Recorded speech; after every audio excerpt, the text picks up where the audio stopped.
Greetings, people of YouTube. This is MKM Forever, coming once again. And as you clearly know by now, I mean, it's been a while since you guys saw me on here, but the only reason is because there's been some construction going on here. And right now I just was able to find this little bit of quiet moment, so I decided to record a little video right now. And as you probably seen from the title up there, you probably already know that this is a review. I wanted to do a review of a movie that I saw today in the morning, but I found out about it yesterday. Only saw it today, and it's a very.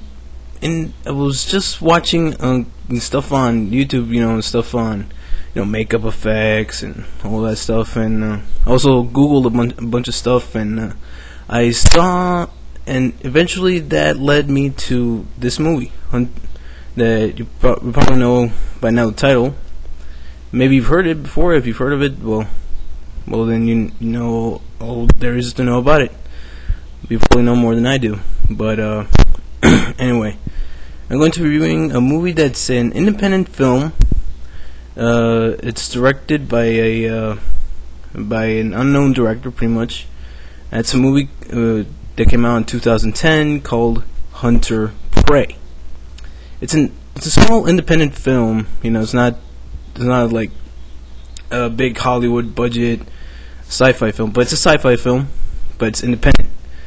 And the movie, it's directed by a man named Sandy Collora. Hope I got his name right. Sandy Collora, who actually apparently also has a small cameo in the movie, but you don't know it's him. But anyway, this is a guy who is kind of like a newcomer to directing, and this is not his first movie, but he's kind of unknown, I guess is what I'm trying to say, because he's directed a bunch of shorts. The one that I will always remember that he directed is actually Dead End. Batman Dead End. It's that one with where Batman is with Joker, and then Predator and Alien show up, and he directed that. It's a little short, but it's not Hollywood budget short. But anyway, he directed his tiny little movies here and there. But the big gap in his career is that he's actually a special effects guy. He's a special effects guy that directs his little independent movies. Because check out all these credits. And back in 1989, he was in he did the creatures effects for Leviathan. He was a creature effects crew member. And then he worked on The Abyss, A Nightmare on Elm Street, The Dream Child, Little Monsters, Space Invaders, Predator 2. That's right, after he worked on Predator 2. And Guyver, Dark Hero, and apparently he worked on The Crow as well. And The Crow, and The Arrival, and what else? Men in Black, Dogma, that Kevin Smith movie. That I gotta check that one out. I haven't seen that one. And Solomon Burstyn's Bathroom. It's a short, but he was a creature designer in that one. And Cats Kill Park. I don't know what that is, but anyway, he's a special effects guy, so he's good at that. So I thought, oh, okay, this guy's he's actually worked with several important guys over the years. Let me check, because apparently he's worked with Stan Winston. He has Stan Winston Studios. It's starting at a young age of 17. He actually started working at Sam Winston Studios, and as an assistant on Leviathan and Alienation. So that's pretty cool. He's eventually moving on to work with Rob Bottin, the Rob Bottin. Wow! So this guy knows the special effects, and and this one he not only he wrote this story, as well as he co-wrote the story, and as well as directed this movie. And the movie is pretty much, it's a simple plot. Let me just read it from IMDb. Hold on, let's see. Okay, the Prometheus, a ship, has dropped out of orbit. Communications and life support systems are down. Situation is critical. Status of crew and prisoner unknown. With orders to catch their alien prisoner alive, the surviving crew of the spaceship Prometheus pursue a dangerous game of cat and mouse with their escaped prisoner on a deserted and barren planet. But who is the hunter and who is its prey? Now, this movie, it's very interesting. You know, it's a very interesting take. And apparently, this movie was actually filmed in my domain, and in my domain, Baja California, right here in Mexico. So that's interesting. I thought that was pretty cool. Which I'm guessing they did on the southeast part of Baja California. You know, so I guess somewhere around there. And you know, basically, the film starts out as we see the spaceship in space, of course, and it's cruising through space until we see it crash on a planet, and we're introduced to 3 soldiers. One of them, I want to point out, is Centauri 7, and this guy, he's played by Damien Poitier. Sorry, I can't pronounce his name, but he's let's see what he's done. He's worked on a bunch of movies over the years. He's basically a stunt coordinator. He does stunts, and he's a stunt double. You know, he's worked on Snow Dogs, Firefly, let's see, Angel. What else?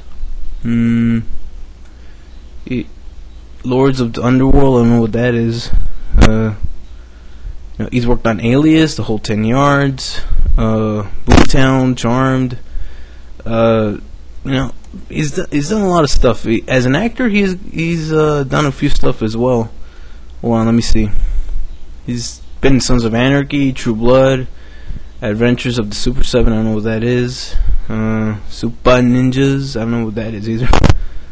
Zombie Whisperer.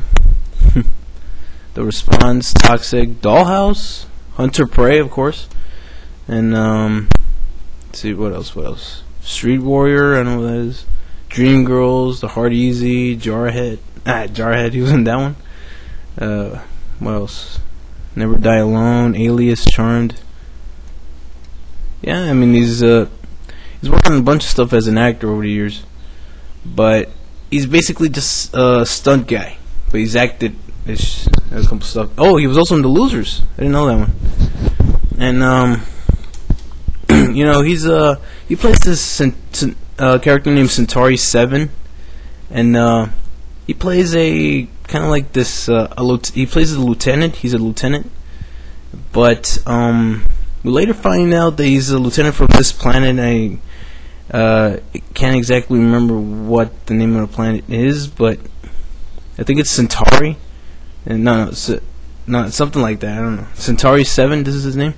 But anyway, he crash land. He's one of the soldiers, because there's 2 soldiers and there's a commanding officer, and eventually he wants just to kill the prisoner because they were carrying the prisoner as a cargo, and the prisoner somehow managed to escape, and Centauri 7 wants to kill the prisoner, but at the end, you know, he just ends up going listening to the commander, you know, and the commander is played by Isaac C. Singleton Jr., which I really don't know who that is, but he's not the person you have to focus your attention on is Centauri 7, and this other guy, Orin Jericho, is played by Clark Bartram. Hope I got his name right. You know, is a good actor. He did a good job in this one, and the same goes for Damien, because I mean there are 2 leads right there. You know, and they both did a great job, and he's worked a lot with the director of this same movie, because he was in World's Finest, was another short that shares the same director, and of course Batman Dead End. He played Batman in that one, Bruce Wayne. And You know, I mean, you got these two leads. I'm not gonna give too much away from the movie because I want you guys to check it out. It's on YouTube, by the way, and the movie is actually not that long. It's let's see, it's 90 minutes. The movie's 90 minutes long, so you know, I mean, it's a relatively short movie, you know, and I agree with some people that what they've said about that the ending is a bit looks unfinished. That's right, Effie, you know, because he felt it was okay. I think he saw it and he felt that the ending was unfinished. Felt unfinished anyway. And well, here's my theory. Looking at it as an independent movie, well, yes, okay, it could feels unfinished. I'll give you that. Fair enough. But since they were on a low budget, because this movie apparently I think was made for under $500,000. So yeah, it's a budget $425,000. That's estimated. So pretty much less than $500,000 right there. And but it's a good movie, you know. I mean, it's worth a shot. I mean, just because of the ending is actually pretty good. But because we're led to believe something, and granted, we don't need to see it, but some people say that you know, a big special effect would be nice at the ending. Okay, but you have to take into consideration that this guy was on a budget. You know, these guys they were lacking money, so they couldn't afford to spend too much, you know. But for what it is, it's actually really good. It goes at directions that you didn't expect it to go to, you know. So it kind of surprises you in a couple turns. But I honestly didn't, because it takes turns. Sometimes it does complete 180s. This movie, because it takes twists and turns and a bunch of this happens and that happens, but it doesn't do it in a stuck up way. It doesn't it doesn't mess with you in the wrong way. It kind of challenges. It's almost like a thriller if you think about it. Well, to me it was. But as for the ending, yeah, okay, it looks a little bit unfinished, but I mean, we all know what's gonna happen. Okay, I'm not gonna give away the ending, but that's for you guys to figure out for yourself. But you know, we all know what's gonna happen. We're led to believe that and some people may need to see it, but personally, I don't think we need to see it because it ended right there, and and these guys were like on the budget, so you know. And so yeah, that's pretty much what I think about the movie. And oh yeah, and also a little trivia about this. Trivia about this movie is that because I wanted to check out and see if there was any trivia, and there's one item, and I didn't need this to be a trivia, but yeah, it's true what they said, because I mean I noticed right away. Now the rifle props in this movie, the sci-fi rifles or weapons, whatever, they're actually Nerf guns.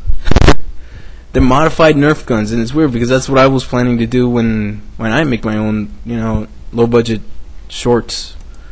You know that's a classic. You know, take Nerf guns, paint them up, and jazz them up a little bit to look different. You can kind of like sci-fi weapons.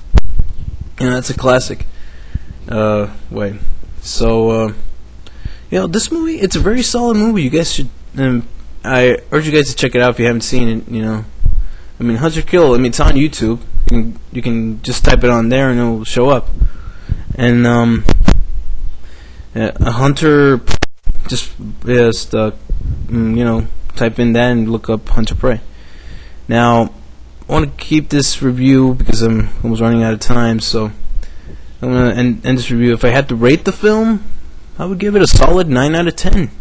You know, I mean, I feel it's a really good movie. You know, it's a good time waster, you know, 9 out of 10, and it's good for if an aspiring filmmaker. You should check this out and see, you know, for inspiration. Anyway, it's this is MK. I'm just wrap this video up, and this is MKM Forever. Tony signing off. Later.